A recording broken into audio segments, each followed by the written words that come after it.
What's up, everyone? Thank you for joining me today on this session of Stories Plus Numbers, bringing math to life in elementary classrooms. I'm so excited to have you here. If you're not familiar with me, my name is Rosalba. I'll get into in a second what I do, but in the meantime, I'd love for you to do something first. Here's what I'd like for you to do. I'd love for you to imagine a classroom where math feels like an adventure instead of a chore, where students are connecting concepts to the world around them through stories. That's what we're going to explore today. So our focus is super simple.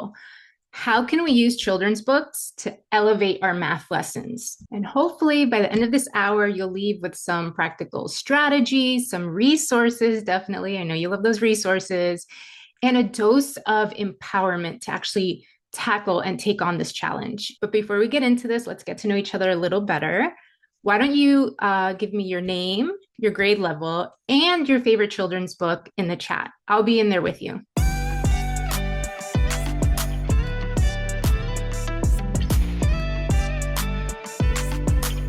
Hopefully the chat is blowing up. This is pre-recorded, so I don't know, but I'm sure it is. Now let's get to the stuff that you guys like. There are resources for this. So here's the link that's going to give you access to the handouts that I'm going to be talking about in this session. I'm going to put the link in the chat now, but I'll also put the link at the end of the session as well. Okay, so let's talk about what you're going to see once you access that link.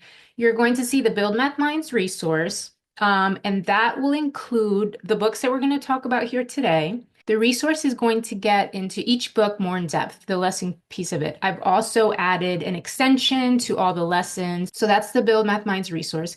You're also going to see an option to have the Zen Math resource. This is completely optional. It just includes more books with the same format. I provide you the book, the lesson, the extension, and so on and so forth. So that access link will lead you to the Build Math Minds resource, and you will have the Zen Math resource as an option if you would like. Okay, so I know you want to dive into the books and the lessons and the activities. That's why we're here. But I do have to share what's my deal, right? Starting off with, I'm the founder of Zen Math. You can find me through my website, but I'm also on YouTube. I have videos on there, Instagram, you know the deal. I like to call myself your unconventional math consultant because I do things a little out of pocket, but it's all research-based strategies and concepts and activities that I share out. Believe it or not, I'm actually a certified life and mindset coach as well. So I also help teachers deal with burnout and create a better work-life balance. I'm also the co-author of the following books that you see here, Figuring Out Fluency. This is a series. So I co-wrote the books on whole numbers with addition and subtraction, as well as multiplication and division. If you have not checked out those books, I would highly recommend that you do. Great fluency strategies, activities, and so on. But that's not why we're here today. We're here because we're going to be focusing on stories and numbers and how to really integrate the two. Okay, so before I get into the stories and the math lessons that I provided you, let's talk about why we should make time for this, okay? So we're going to talk about some roadblocks that come along the way and how we can get around them. Okay, so like with anything that we do, we have to talk about the why before the how. So why is this important, right? One of the reasons is that it makes abstract concepts concrete and relatable for our students. Listen, stories provide context, right? We know that. And what's great about children's books is that it anchors these math concepts into like real world situations or like familiar situations to them. This is going to help students understand why the math matters. So let me just give you a quick example. I'm not sure if you're familiar with this book. It's called The Doorbell Rang. I'm not going to get into the whole book, but basically the storyline here is, they're sharing cookies, right? We use cookie word problems all the time in math, right? So this is where there's actually context around this, right? With this book, you can use it to introduce division in a way that kids will naturally understand it. And again, it's providing them some context. Not only that, not only do stories provide the context for the kids, but it also gives them visual support. And I don't know if we take advantage of that enough. Illustrations from books can be visual aids, right? And we want that for our math. So again, this is making those abstract ideas easier to grasp. Another reason and why we should be incorporating the two, books and math, is because it sparks curiosity and emotional engagement as well. Think about stories that you read, right? They create emotional connections. Kids are naturally drawn to stories, right? Depending on what the book is or the story is, but yeah, naturally they are drawn to stories. Even if it's not storytelling through a book, even if it's just storytelling, something that you're making up in class, students are naturally engaged in that. And this emotional engagement can help students remember math concepts more effectively. Again, because it's like anchored to something. And this curiosity, this emotional engagement, it builds interest in math, or it can build interest, right? Everyone has those students who might feel a little bit intimidated by the math. They can become curious when it's presented in a story that they actually enjoy. And shout out to all my Hobbit fans that understand this meme here, right? So we want to take these kids on an adventure. Okay, this one is a little bit more obvious, right? Because it encourages cross-disciplinary learning, right? Okay, so I want us to think about literacy skills for a second. Literacy skills involve reading comprehension, vocabulary building, and critical thinking. We are asking students to analyze the story. Wouldn't we want the same thing with math? I mean, let me give you an example. Word problems in a story teach students to extract meaning from it. So here we're fostering both literacy and math reasoning.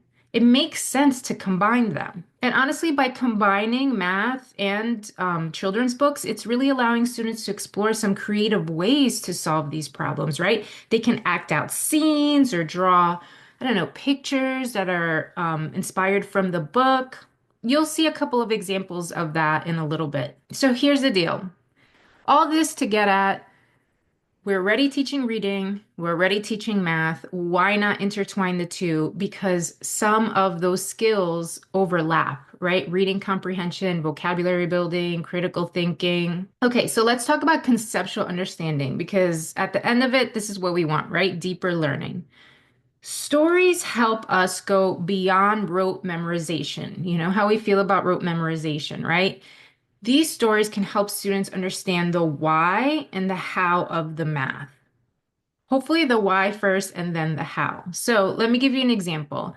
Let's say there's a book about patterns, right? That book can help students recognize sequences and things like that, laying the groundwork for algebraic thinking later. At the end of the day, with this conceptual understanding, we want students to have a deeper learning. We want to encourage them to problem solve. And this is why these books are so important because these books can present math as part of real life scenarios, right? Oftentimes, students think that math is just something you do in school within your four walls. This is encouraging students to think critically about math, but in a more real life scenario, right? That's what the stories are presenting. Bonus points to any anime fans out there because you'll understand what this meme actually means. So we want to unlock that conceptual understanding. We also want to engage diverse learners, right? And this is in a variety of ways. We want it to be accessible for different learning styles, right? Think about children's books, right? There are visual learners, right, out there, so they're going to benefit from the illustrations. They're auditory learners. They're going to connect with the actual read aloud. And obviously, there's kinesthetic learners. We all know this. And hello, hands-on, right? And you can use hands-on activities that are from the book. I'm going to show you some examples of that in a little bit. So intertwining math and literature is a way to reach some of the diverse learners out there. This not only addresses diversity in different learning styles, but diversity within themselves, right? Within culture. So books that really show diverse characters and settings, even diverse settings, allow students to either see themselves reflected in the math lessons or learning about different cultures, different traditions, having more of a global perspective, right? Making it more culturally relevant, basically, right? That's going to make the learning more inclusive and more relatable. So let me just give you an example. Let's say that there's a story with diverse characters or the story set in a familiar environment that can connect to students' personal lives, right? Or to their personal cultural background. Think about how that student will be engaged when they see themselves in the book and in the math. Now, there are other ton of reasons why we should be integrating math and literature. However, let me just give you this last one here. It does foster a love for math. Actually, combining stories and math reduces anxiety, right? And it can create a positive learning experience. Why? Because it's a fun and playful approach to this. And not only that, but students then can see math as more than just numbers and operations. They can see math as stories or art and just real life. Okay, so let's head into the chat. What's one other benefit of combining math with literature? That's something that I may not have covered here, so drop it in the chat.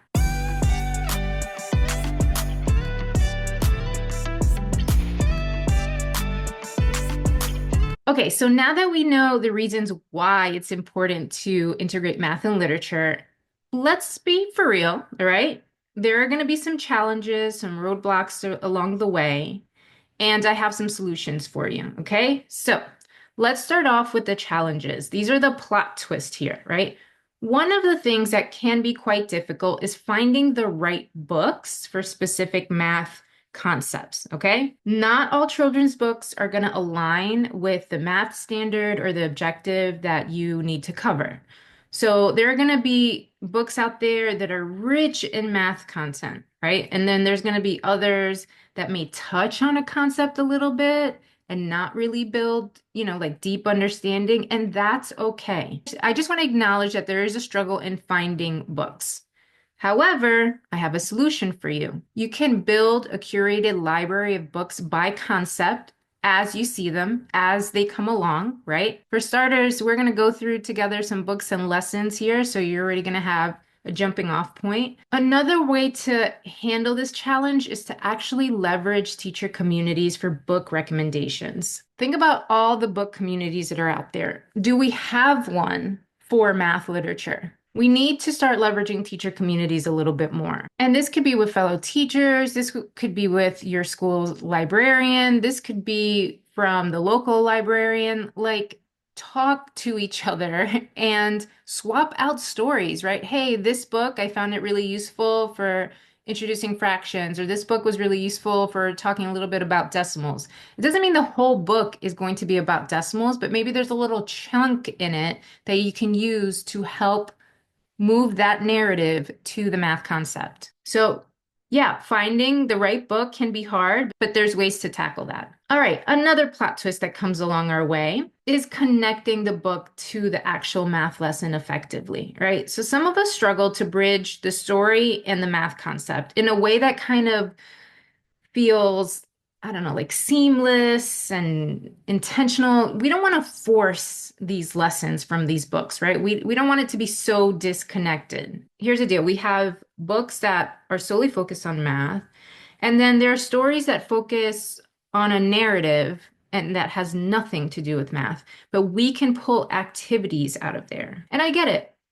Creating activities that align with the story as well as the math goal that you have, that could be tough, but let's take a look at some solutions for that. Now, there's a couple of ways that you can handle this. So let me just go over two. One framework is to identify the math concept. So let's say, okay, I want to talk about decimals. Then extract the math moment from that story, right? And then design a hands-on lesson because you want students to get concrete with it, right? And then have a discussion after the activity to like either explore that concept or reinforce that concept, okay? Now, before when I talked about building a library around these concepts, you can actually do this almost in reverse. As you're reading read alouds to students, or maybe read alouds that you have read in the past, pull those bad boys back out again, take a quick skim of it, and look for the math in there.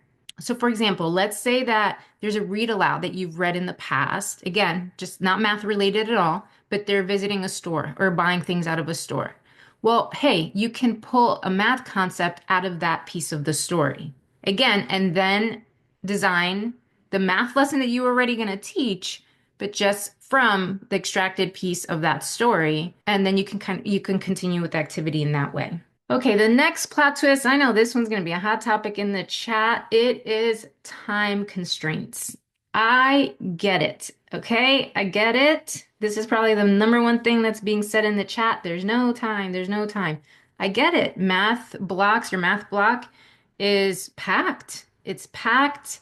There's probably little, or some of you might even say no room at all to include a read aloud or story-driven lessons. And why does that happen? Because you feel the pressure to cover the material quickly, right? There's this pressure, pressure, pressure. And I'm sure that actually, I'm positive that when you start doing this, integrating stories, it's gonna feel like it's an extra task rather than an essential part of math teaching. Okay, that's actually going to happen. You're going to be like, oh, I got to take this out. There's no time for this. But it's not an extra task. And you're going to feel like reading the book or doing some book-related activity is going to take longer than a traditional lesson. Anytime a teacher approaches me and says, there's just no time for that, there's just no time for that, I promise you, if you audit your time block, there is a section where, not just this, but just auditing your time block in general, there is space for some of the things that we think we can't do. And I've talked about this in the past, like something like going over homework in class, that's a time waster. So let's say you do go over homework in class, remove that. There's so many reasons on why that's not even effective in general. So if you're removing that piece, then you can add in this piece. But I still get it. There's a time constraint. I get it. So here's your hero move, okay? So you can choose short math-focused books, okay? You can either read excerpts instead of an entire story. You can do that as well. One thing that I found is super helpful, and I love when teachers do this, is you can adapt one book for multiple concepts. I love that. You can also integrate stories during other parts of the day. Like, let's say morning meeting, you read a story, or during transitions that you have throughout the day. So for example, like if you're reading something in your ELA block or even in your reading groups, they're already reading the story. Just use that for math. But let me just say this. Some of us are just purely teaching math because your schools have decided to decompartmentalize, right? So there are teachers that teach all the subjects, and then there are teachers, I did this at one point in my career too, where I was the math and science teacher, and my neighbor bestie was the reading, the writing teacher, right? And we just swapped the students. Something that I did when I taught is I would just collaborate more with the team teacher. So she would tell me what she was reading in class, right?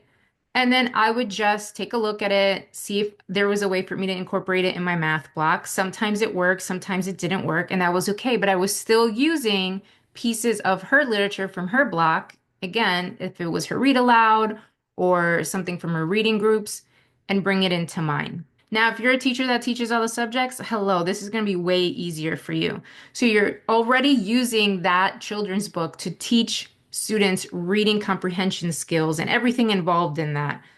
You can take that same book and pull some math from it. Now, depending on the book will depend on what math you can pull from it, but it's possible. The key here is that you can find time for these read alouds. It just may look a little bit unconventional.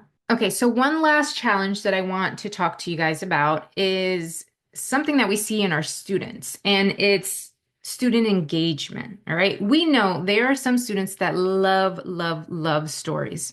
And there are others in our class who struggle to even connect to the story, right? So when this happens, math feels secondary to the actual story because it's difficult to connect. Basically, there's some students that may focus too much on the plot and miss the math completely.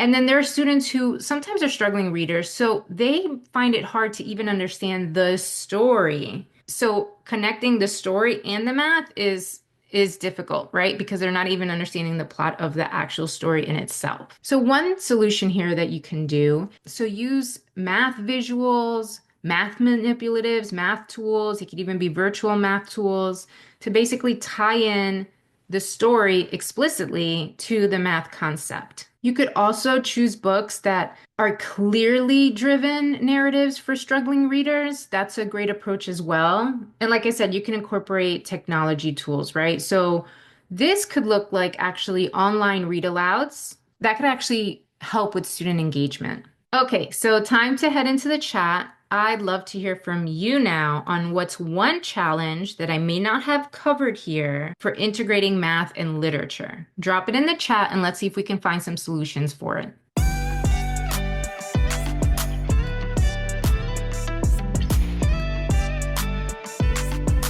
Okay, so we're going to dive into lessons that we can pull from some math books, but I just want you to think about this as we're going through these lessons.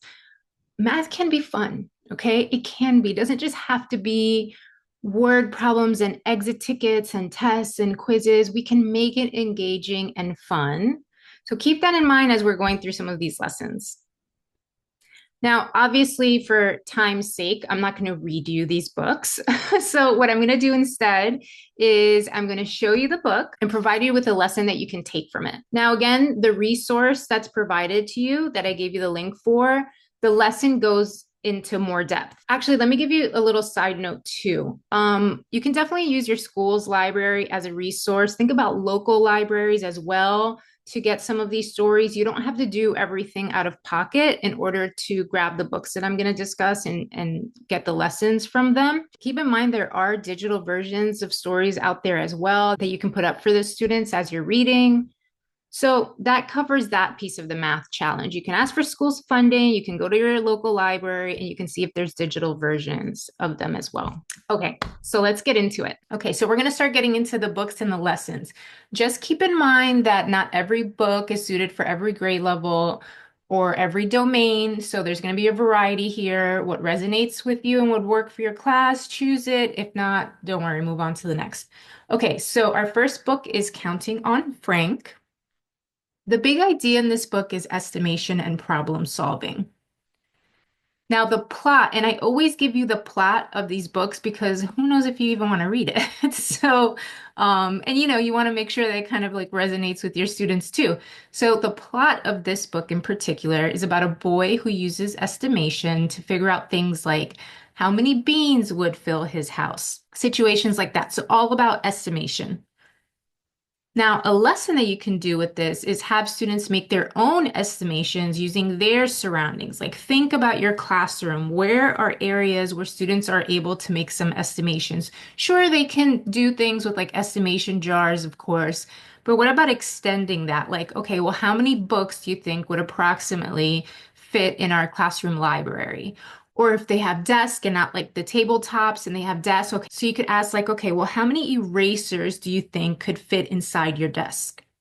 Or how many books do you think could fit inside your desk? Again, just where students are making estimations based off their surroundings. So this is a great place to start, especially because it's estimation. So there's no right or wrong answer here. It's all about a range. Take a look at your classroom the next time you're in it and see if there's any spot where you can pull some estimation questions from.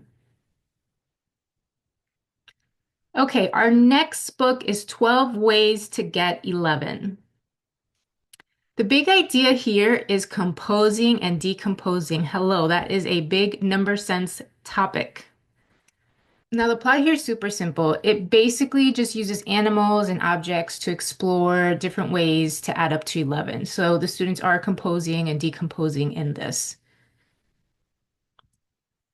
Now, here's something that you can do with it. You can have students use objects or drawings, counters, whatever it may be, math tools, or even write out equations to a different target number, right? And then have them share their strategies. So obviously the number here is 11, but students can actually replicate what's going on in the book with a different target number. Now, let's just add an extra layer to this. Obviously, for primary grades, you can move up to the number 15 or 20, whatever it may be. However, this activity can go to students that are a little older. You can make a target number 120 and have students come up with a couple of different ways to decompose that. Okay, I love this book. It's called One Odd Day. Obviously, the big idea is odd and even numbers. So the plot of this book is so cute. Basically, this boy wakes up to find that everything in his world is odd. There's his shirt has now 3 sleeves on it. The dog has 5 legs, things like that. Now, this is why I like to give you the plot of the story because this just sounds fun, doesn't it? And don't you think your students would get a kick out of these like little situations? Okay, so here's a lesson you can do with this.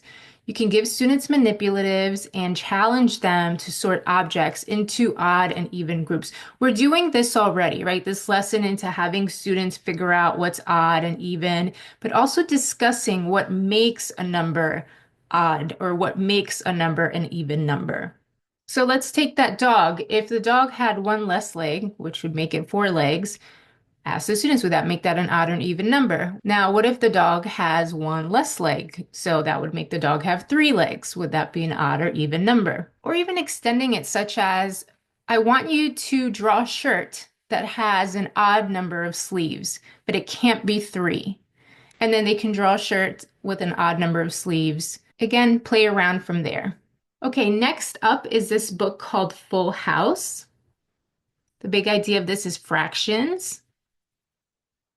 The plot is that guests fill up rooms in a hotel. So it's introducing fractions as a way to show how much of the hotel is actually occupied.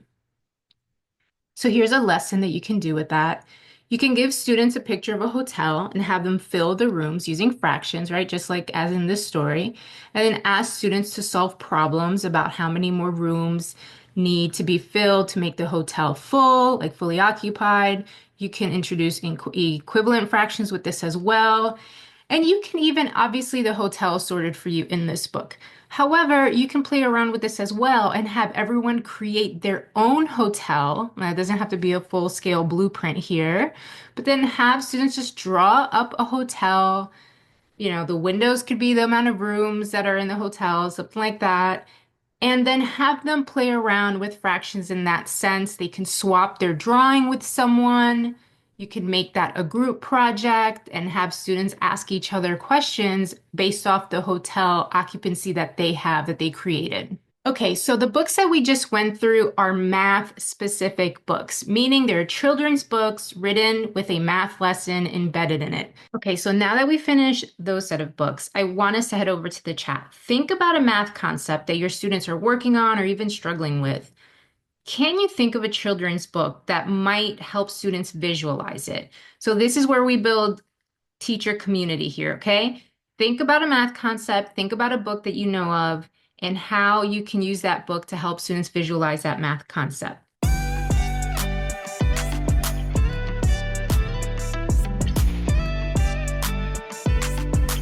Now I want to get into lessons from books that have a cultural background embedded in it. Let's take a look at this first one called The Raja's Rice. Now, the idea of this book is doubling. The plot here is there's this really clever girl that asks for a grain of rice that doubles each day for 30 days as a reward. Now, this plot probably sounds familiar because there's another book, One Grain of Rice, that has the same premise. But again, this has a cultural connection. In the resource, I do provide you with the cultural connection if it has one. So for this one, in Indian culture, rice is a staple food and a symbol for prosperity. So it's something you can discuss with students or that you can just pick up through the text. Now, the lesson here is where students can predict how many grains of rice she's going to have by the end of the month. So not exactly calculating it right away, but basically reading along, stopping and pausing as you're reading, and then having students really think about, well, what would it be at the end of the month and why? You can give students whiteboards to try to kind of sketch that out, figure that out. They can turn and talk with one another, again, work in triads. And then you do want to work on the calculation, right? So you do want students to calculate and double in order to figure this out. Now, T-chart is a great graphic organizer to use on this because students are doubling, basically exponential growth. So, you know, you can use math tools. You can also use graphic organizers as well. But again, going back to the culture, then you're talking about, well, the importance of the rice in this story. Okay, the next book is Anno's Counting Book. The big idea here is counting, patterns, and number sense. Now, here's the deal with the plot. It's a picture book, basically, right? So numbers here are represented through images of objects, buildings, and landscapes from traditional Japanese settings, okay? You can see kind of the vibe of that based off this cover. Now, a lesson that you can do with this is have students create their own counting book based off elements from their own culture. And then students can work on identifying patterns and counting within this counting book, but also the counting book that they have created on their own. So take a second and think about your culture. For myself, I'm Puerto Rican and Dominican. So by living and visiting Puerto Rico, I can base my counting book off things that I was surrounded by. Like the mango tree we had next to our house. We also had a canepa tree next to our house and a plátano one as well. So I can draw these things on my counting book and then actually switch with a partner. You can display your students' counting books with the whole class and have them count off of each other's counting books. So this is again kind of tapping into that cultural piece, but it's basically just counting and developing number sense. Okay, let's move on to the next book, Too Many Tamales. The big idea here is addition, subtraction, as well as counting. The plot is very simple. There's this young girl and her cousins. They're making tamales during the holiday season. The cultural connection is Mexican American culture and their holiday traditions specifically. Now, the lesson here is to present word problems based off the context of the storyline. So you can ask things like, well, if Maria had or made 10 tamales and she gave three of them to her cousins, well, how many does she have now?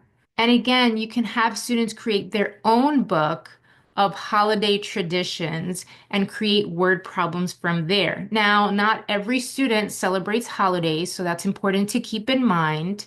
So you can substitute that for those students that do not celebrate holidays. You can substitute that by just having them create a book from anything in their surroundings that they would like to make word problems from. Okay, the next one is Dim Sum for Everyone. There's a lot of books with food, I just realized in this series. Okay, the big idea here is fractions, sharing, and division. The plot is very simple. There's this family that's enjoying a variety of dishes together. Now, the cultural connection piece is Chinese culture and the social aspects of sharing food. And you're going to find that many cultures actually have that social aspect, and sharing food is very important. So you could even tie it into other cultures as well, like we just saw with the tamales. Now, in here, the lesson that you could introduce is fractions by having students divide a set of dim sum items. So problems like, well, how many pieces will each person get if we share 12 dumplings among four people? So there's some division that you could explore there. There's fractions that you can explore here, obviously sharing out. Now, with any of these cultural books, if you do not have a student in your classroom that relates to these cultures, it's fine because it's all about having students explore something outside of them. Okay, I love this book. The next one's called Abuela. The big idea here is measuring and mapping. The plot is just this young girl and her abuela. They're just chilling in New York City. The cultural connection here is the Latinx culture and the Spanish language. So here's a lesson that you can pull from this. You can have students create a very simple map, very simple, of a city, right? Could be their city, their town, including landmarks that they might visit, right? Then have students use rulers to measure distances. Now, I'm not talking about scaling. Hold off on that for a second. Students can basically just practice measuring inches, centimeters, so on and so forth, based off what they have created, based off their simple, very simple map, okay? Now, for older students, you could, of course, introduce the concept of scaling. I can only speak for myself, obviously, but if I were younger and I walked into math class and we were reading a book called Abuela, this would make me feel great. So, obviously, I have a personal connection to this. Okay, the next one is Fry Bread. This book focuses on measurement and fractions. The plot here is a depiction of a modern indigenous family. And it's showing how fry bread is not just food, but it's a shape, a sound, and there's a history behind it. Now, the lesson here is to examine the recipe in the book, right? Focusing on the measurements and the fractions involved. You can have students basically scale the recipe as well if they wanted to create more fried bread, if they wanted to create less. So then they're working with the fractions of the recipe.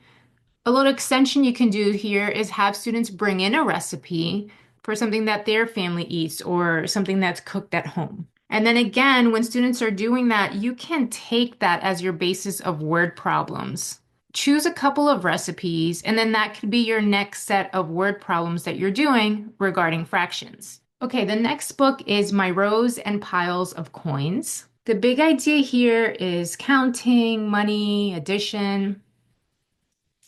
The plot is this young boy who's saving his coins to buy a bicycle.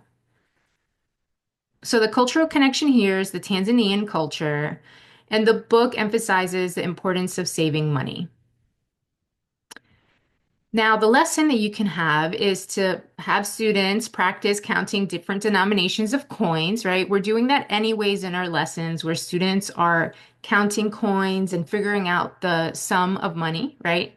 You can also use play money, right, to buy and sell things from a classroom or a school store. In this book, the little boy is trying to save up to buy a bike. You can even use that context with your students. What's something that you would want to save up for? How much would it be? Let's look it up. And then you can ask questions. How much would it take for you to save up for that if you got this amount of money each week, so on and so forth. Okay, the next one is the rough face girl. So the idea behind this is symmetry and geometry. I'm not sure who here is familiar with this, but there are some curriculum that address a variety or different versions of the Cinderella story. The Rough Faced Girl is one of those books. It's the Algonquin version of the Cinderella story. So the culture connection here is basically indigenous folklore.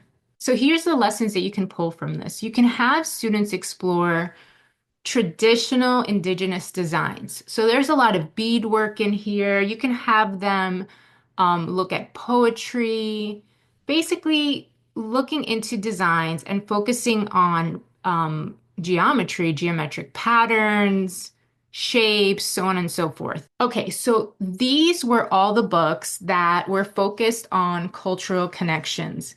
I didn't realize so many of them had food until I just recorded this.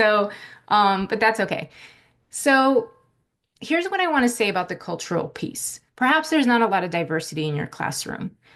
We don't want to just ignore these types of books. The whole point is to create a culturally competent society, meaning that we are looking at different aspects, different cultures, different traditions outside of our own. It's basically getting students out of their little bubble and to see a larger picture, right? A global picture. Most of us have heard the story of Cinderella, but look at this, an Algonquin version. The students can compare and contrast what's the same and what's different about these stories. That's something that they're doing in ELA class, right? So why not just pull out the math from this as well? So we really want to look at some of the cultural books that we expose our students to and see if there's any math lessons we can find from in there. Okay, so now that we finished with this set of books, I want us to head over to the chat. How could you adapt a math book to better connect with your students, either their interests or their cultures? Okay, so think about your class, think about their interests, think about their cultures, and just drop a quick idea. Maybe if it's even a book that you're aware of or previously read that taps into students' interests and cultures and can connect to a math concept.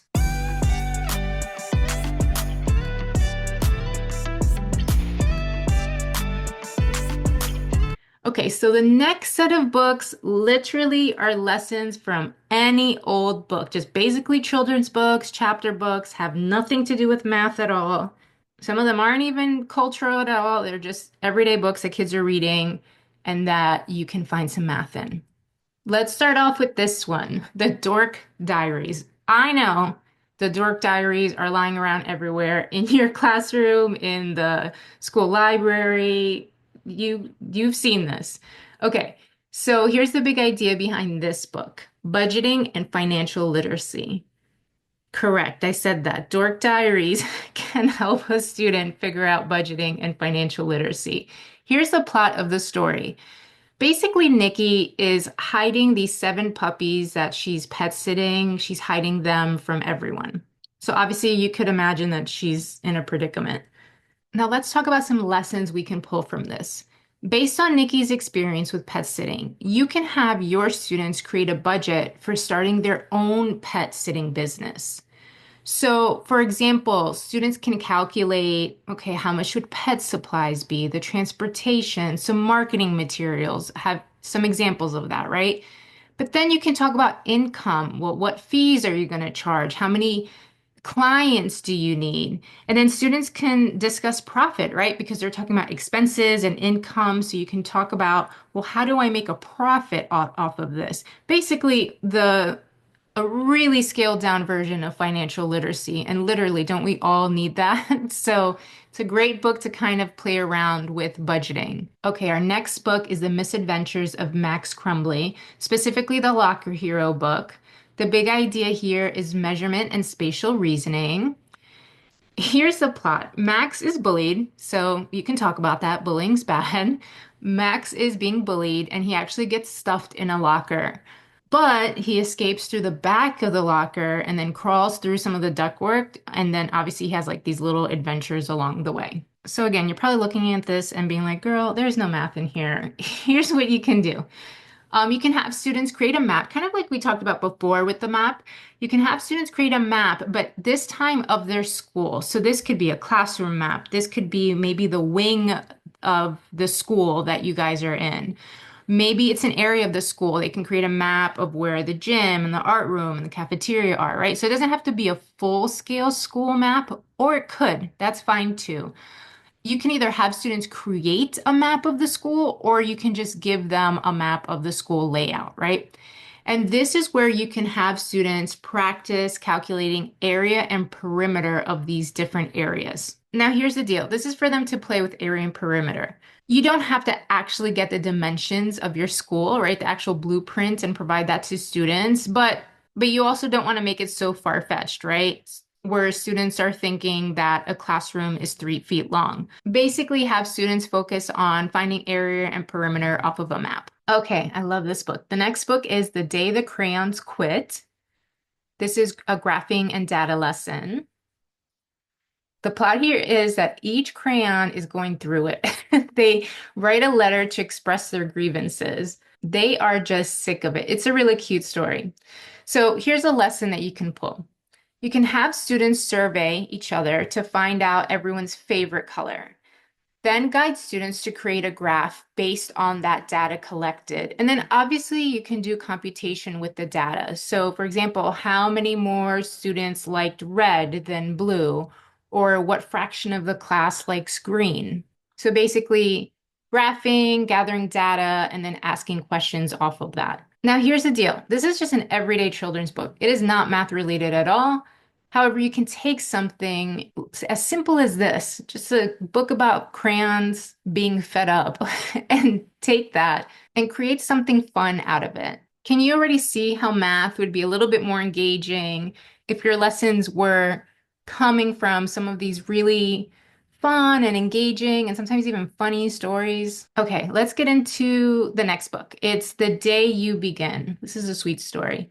The big idea is time and sequencing. The plot here is it's basically discussing the feelings of feeling different, right? Being different, but finding some common ground. Typically, this is a book that teachers read in the beginning of the year to build classroom community and things like that. Here's a lesson that you can pull. Students could create a timeline of their own significant life events, right? They can work on sequencing with the timelines. You could actually even introduce elapsed time, right? Calculating the time between events, depending on what the events are. Now, here's something you're going to come across. Students probably don't or can't identify significant events in their life, right? You can use the book for some examples, but you would also have to probably prompt them for this.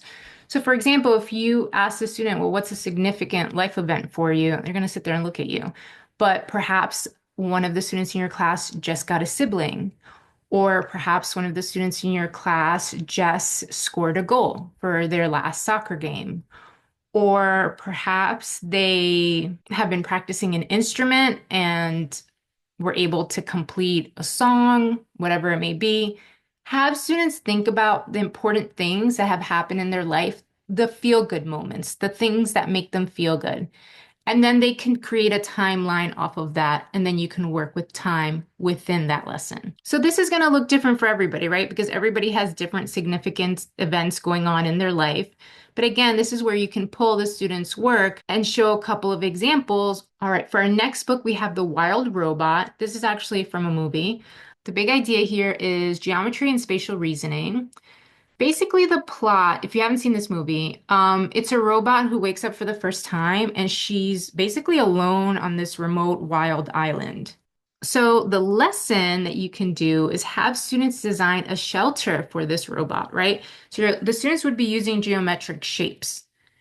They can use 3D shapes. You can discuss the properties of these different shapes. You can have students use building materials, right, and work with spatial reasoning and dimensions in order to kind of build this shelter. Students here can work on area and perimeter and volume as well. It's a great way to get into geometry, but tie it into something. Like creating a shelter is really important. So this could be a cute lesson for them. All right, now that we finished our last set of books, I want you to head into the chat. Take a moment to think about how you can use a story, okay? A story to introduce a word problem in your classroom. So think of a story that you've probably read in the past, maybe in reading groups, maybe as a read aloud, but an actual story. What question could you ask from it? Name the book, name the question. Let's share with one another. Drop it in the chat.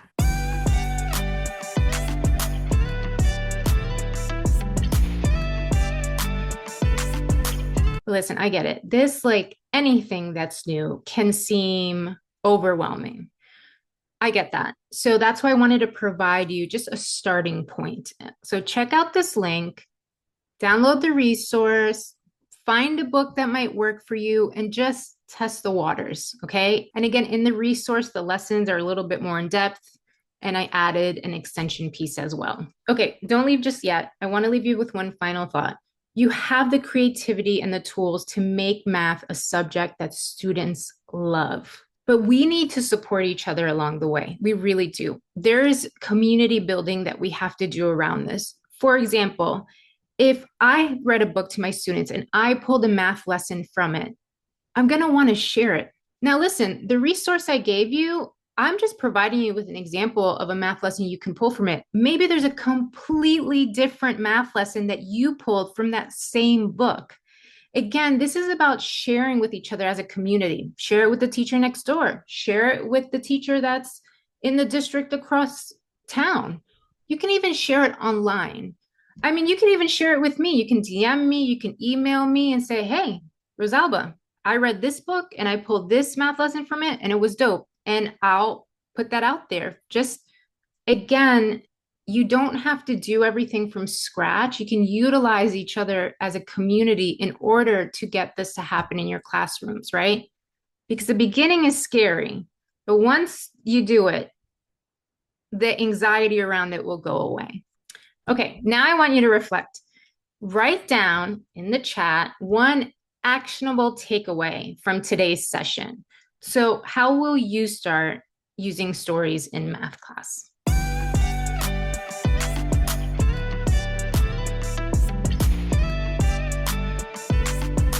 Okay, guys, I want to thank you so much for sharing your time with me today. I hope that chat is blowing up. I'm going to provide you with the access link again, so be on the lookout for that. I'm really hoping that in this session, it inspired you to pull in math books for your math lessons. And just remember, math is more than just numbers. It's about the stories that we tell and the connections that we make.